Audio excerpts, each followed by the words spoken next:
안녕하십니까. 비트겐슈타인의 1918년에 쓴 논리철학논구라는 비문학인데, 자, 요거는 이제 12년도에 했던 수능 문제고요. 그리고 얘가 지문은 엄청 짧은데 정보가 그지 같습니다. 진짜 제한적인 정보를 가지고 우리가 추론을 해야 되기 때문에 조금은 많이 어려운 비문학 중에 하나입니다. 자, 일단은 한번 같이 보겠습니다. 자, 비트겐슈타인이 1918년에 쓴 논리철학논구는 빈 학파의 논리 실증주의를 비롯하여 20세기 현대 철학에 큰 영향을 주었다고 얘기를 하고 있습니다. 그래서 일단은 보시면 일단 비트겐슈타인이라는 게 계속 나올 거고요. 비트겐슈타인이 얘기를 하는 게 뭡니까? 많은 철학적 논란들이 언어를 애매하게 사용하여 발생했대요. 그래서 이를 언어를 분석하고 비판을 명료화하는 것을 철학의 과제로 삼았답니다. 그래서 비트겐슈타인은요, 언어를 분석하는 거의 뭐 언어학자라고 보셔도 되겠죠. 그래서 그는 이 책에서 언어가 세계에 대한 그림이라는 그림 이론을 주장한다고 합니다. 뭔 소리야 이게? 언어가 세계에 대한 그림이라고 하네요. 그러면 일단 계속 읽어봅시다. 이 이론을 세우는데 그에게 영감을 주었던 것은 교통사고를 다루는 재판에서 장난감 자동차와 인형 등을 이용한 모형을 통해 사건을 설명했다라는 기사였습니다. 그런데 모형을 가지고 사건을 설명할 수 있는 이유는 무엇입니까? 그것은 모형이 실제 자동차와 사람 등에 대응하기 때문이랍니다. 결국 모형은 뭐야? 실제라는 거죠. 근데 언어도 이와 같다고 봤으니까 우리는 정리를 할 수 있습니다. 즉, 아이고 이게 뭐야? 언어는 뭐다? 이거 이렇게 올 수 있나? 어머나 씨. 언어는 모형이고 실제라고 지금 우리가 판단을 할 수가 있겠죠. 만약에 이거는 수정할 수 있으면 수정을 할 겁니다. 근데 일단은 우리가 알고 짚어가야 될 거는 요거라는 거죠. 계속 봅시다. 그런데 뭐 할 수 있다. 다양하기 때문에 언어도 이와 같다고 보았다. 그래서 언어가 의미를 갖는 것은 언어와 세계가 대응하기 때문이에요. 언어가 세계와 대응한다. 즉 언어는요 뭐에 대응합니까? 세계에 대응한대요. 결국에는 이 세계는 모형, 실제, 세계 지금 어떻게 보이는 거야? 다 같게 봐도 무방하다라는 거죠. 근데 이제 여기서 이제 좀 추가 설명이 들어갈 거야. 다시 말해 언어가 세계에 존재하는 것들을 가리키고 있기 때문이다. 그 말은 언어는 근데 또 명제로 구성되어 있대요. 그러니까 지금 얘기를 하면은 자 여기로 와보세요. 여기까지는 우리가 알 수 있는데 언어는 뭘로 구성되어 있다고 합니까? 명제로 구성이 되어 있다라고 하죠. 그래서 언어는 명제들로 구성되어 있다. 그 다음에 세계는 사태들로 구성되어 있다라고 합니다. 그러니까 위에서 보시면은 언어가 세계인데 언어는 명제로 구성되어 있고 세계는 사태로 되어 있다고 합니다. 이것도 헷갈리니까 이렇게 쓸까? 언어는 명제고 세계는 사태로 되어 있다. 아이고. 어이. 보자. 계속 해보겠습니다. 그리고 명제들과 사태들은 각각 서로 대응을 하고 있다라고 합니다. 즉 언어와 세계가 대응을 하듯이 명제와 사태도 이렇게 대응을 하고 있다라고 하는 거죠. 그리고 명제와 사태에 대응하고 이처럼 언어와 세계의 논리적 구조는 동일하며 언어는 세계를 그림처럼 기술하면서 의미를 가진다. 이거 좀 중요한 부분입니다. 언어와 세계 논리적 구조는 동일하고 언어는 세계를 그림처럼 기술한다고 해요. 그러니까 언어가 아까 위에서 얘기했듯이 언어는 여기 부분입니다. 그리고 많은 철학 논란들이 언어를 애매하게 사용했기 때문이에요. 왜? 세계를 비트겐슈타인에 의하면 세계를 그림처럼 기술해야 돼요. 그리고 언어는 이 그림처럼 자세하게 기술해야 되는데 존나 애매하게 지금까지 얘기를 했기 때문에 이거를 제대로 해야 된다라는 거죠. 계속 읽겠습니다. 그래서 따라서 언어를 구성하는 명제들은 사실적 그림이 아니라 논리적 그림이다 라고 얘기를 하는 거예요. 결국에는 언어를 구성하는 명제는 뭐다? 논리적 그림이다 라고 얘기를 하는 겁니다. 자, 그래서 이 부분 언어를 구성하는 명제들 있죠. 얘네 있죠. 얘네. 이게 뭡니까? 논리적 그림이래요. 언어는 즉 논리적이어야 된다라는 소리로 우리가 생각을 하면 되겠죠. 그래서 사태가 실제로 일어나서 사실이 되면, 실제로 일어나서 사실이면 그것을 기술하는 명제는 참이 되지만, 사태가 실제로 일어나지 않는다면 그 명제는 거짓이 된다라는 거예요. 그러면 보세요. 아이고, 뭐야 이거? 자, 어느 한 사태가 일어나냐 안 일어나냐에 따라서 참이냐 거짓이 결정이 되는 거예요. 결국에는 이 사태가 참 거짓이 일어나는 거는 여기 명제가 참이냐 거짓이냐를 얘기를 하는 거와 같습니다. 그래서 보면은 여기까지 읽었죠? 그래서 그 명제는 거의 된다. 그래서 이 어떤 명제가 의미 있는 명제가 되기 위해서는 결국에는 이게 실제하는 대상이나 사태에 언급해야 됩니다. 그러면서 참거짓을 따질 수 있습니다. 뭐가 의미 있는 명제가 되려면, 즉 의미 있는 명제란 뭡니까? 이 사태 있죠. 이 사태가 실제로 일어나야 돼요. 아이고, 제자가 실제하는 사건이어야 돼요. 그리고 이것을 참이냐 거짓이냐로 얘기를 할 수 있어야 됩니다. 그래야 이것이 보다 의미 있는 사건이기 때문이죠. 계속 읽겠습니다. 그래서 여기 계속 얘기하는 게 그거고요.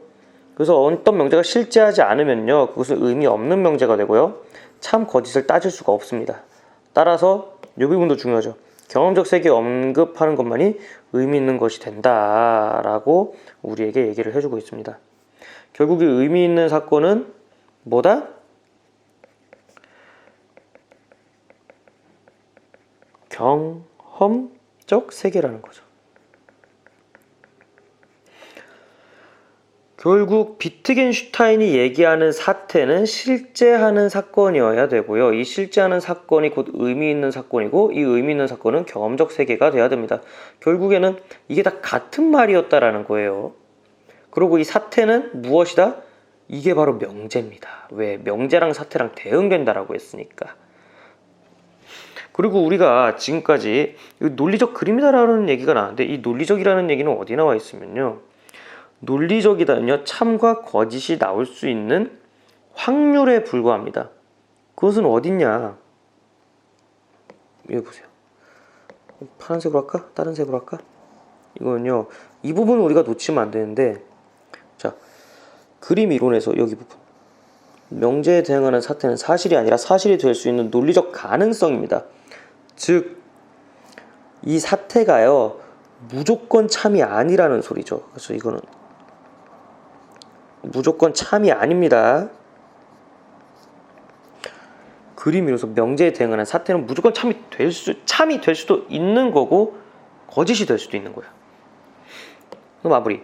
이러한 관점에서 비트겐슈타인은 기존의 철학자들이 다루었던 신, 영혼, 형, 이상학적 주체, 윤리적 가치 등과 관련된 논의가 없는 말들을 불가하다. 왜? 이거에 대한 이거 뭔지 아세요? 얘네들은요, 세상에 존재하지 않잖아요. 그러니까 경험이 가능하지 않기 때문, 즉 실제하지 않아요. 실제하지가 않아요. 그러니까 신이 존재한대. 근데 왜 눈앞에 보이지 않아? 이 소리를 하는 거지. 그래서 이런 것들은 의미가 없는 말들이다.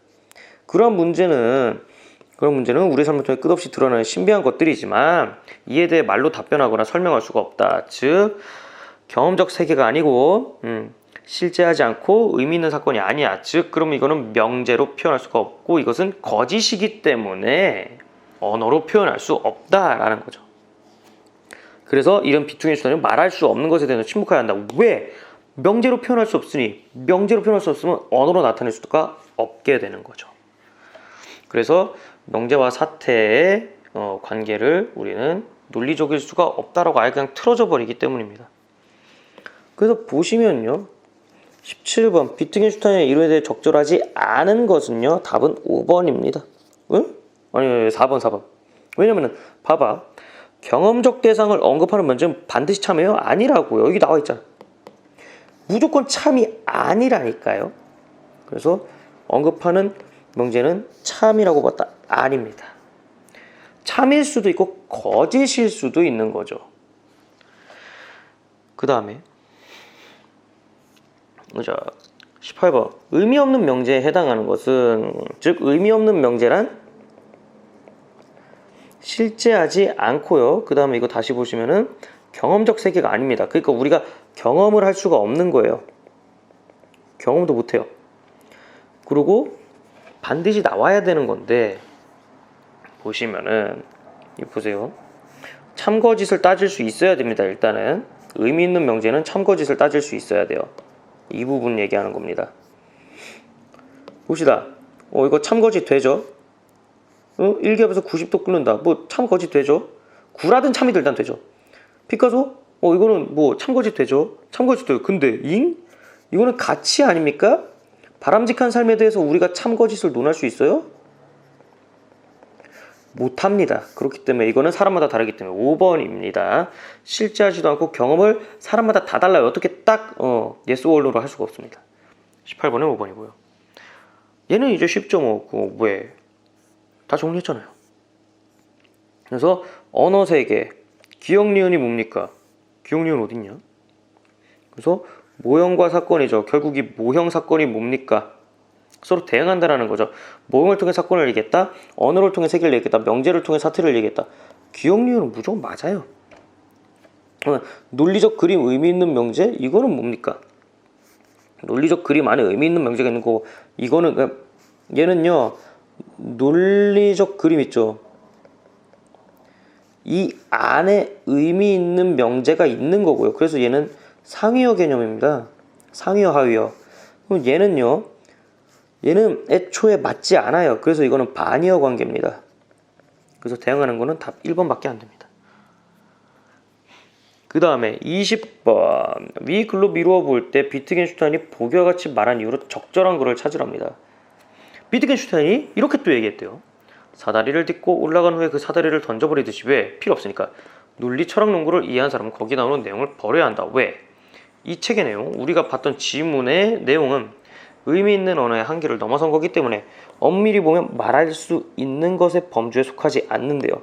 즉 말할 수 있는 것의 범주에 속하지 않는다라는 소리는 뭡니까?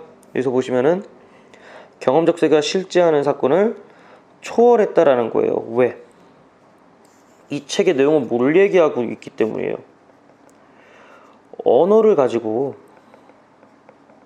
논리적으로 사태를 얘기할 수 있냐 없냐를 얘기하는 거거든요.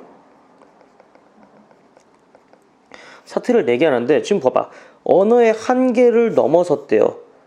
그러면 이 말은 뭐야? 언어를 가지고 논리적 사태를 이제 어떻게 얘기를 안 한다는 소리입니다. 왜? 언어의 한계를 넘어선 것이기 때문에. 그러면 실제하지 않은 것도 어떻게 하는 거야? 그 사람은 얘기를 할 수가 있는 거예요. 비트겐슈타인의 얘기에서는 여기 봐봐.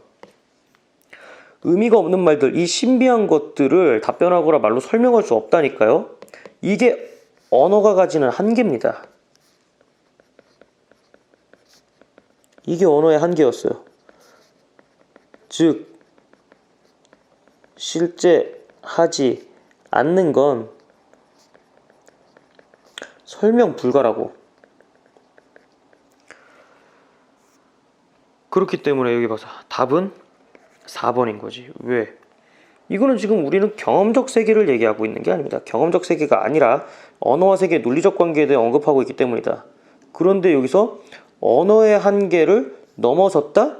그러면은 이 사람은 뭐다? 이제는 말할 수 있는 것의 범주에 속하지 않는다. 말할 수 없는 것을 설명이 가능하기 때문에 이 언어와 세계의 논리적 관계에 대해 언급하고 있는 이 책을 버려버려도 된다라는 소리죠. 그래서 뭐 하나하나 보시면은 자신이 내세웠던 자신이 내세웠던 철학의 과제를 넘어서는 주제를 다루고 있기 때문이다. 이 책이 뭔 소리야? 자신의 내세웠던 철학의 과제를 다루고 있는 겁니다. 그래서 이거는 요 뒤에가 틀렸죠? 그 다음 2번은요. 가는 객관적 세계에 존재하는 대상을 여기까지 맞아. 근데 과학적으로 분석이 아닙니다. 과학적 분석이 아니라 뭡니까? 논리적 분석입니다. 논리적 또는 뭐 언어적 뭐 이런 식이지 과학적인 거는 우리 뭐 아니죠. 야, 그러면 뭐 언어가 모형으로 나타내는 거를 과학적으로 분석하려면 뭐 물리를 가져와야 되고 그다음 화학도 가져와야 되고 그러지 않을까요? 네, 3번 가는 실제하는 대상이 아니라 논리적으로 가능한 사태에 대해 기술하고 있기 때문이다 라고 얘기했는데 실제하는 대상이 곧 논리적으로 가능한 사태입니다. 그래서 이 두 개 있죠. 실제하는 대상이 논리적으로 가능한 사태라서 이 둘이 같은 얘기인데 이게 아니라 이걸 얘기하고 있다고? 아예 그냥 개소리죠. 3번. 그 다음에 5번 가는 기존의 철학자들이 다뤘던 형 이상학적 물음에 대해 관념 애초에 아니죠. 삑삑 아닙니다. 그래서 요거는 이렇게 설명이 되겠습니다. 더 궁금하신 거 있으시면은 뭐 또 질문을 하시고요. 이렇게 옆에다가 노트 필기 안 하면요 이거는 진짜로 이해가 안 됩니다. 이해 못해. 옆에 이렇게 뭐 하면서 하시길 바라고 더 궁금한 거 있으시면 질문을 하시기 바랍니다. 수고하셨습니다.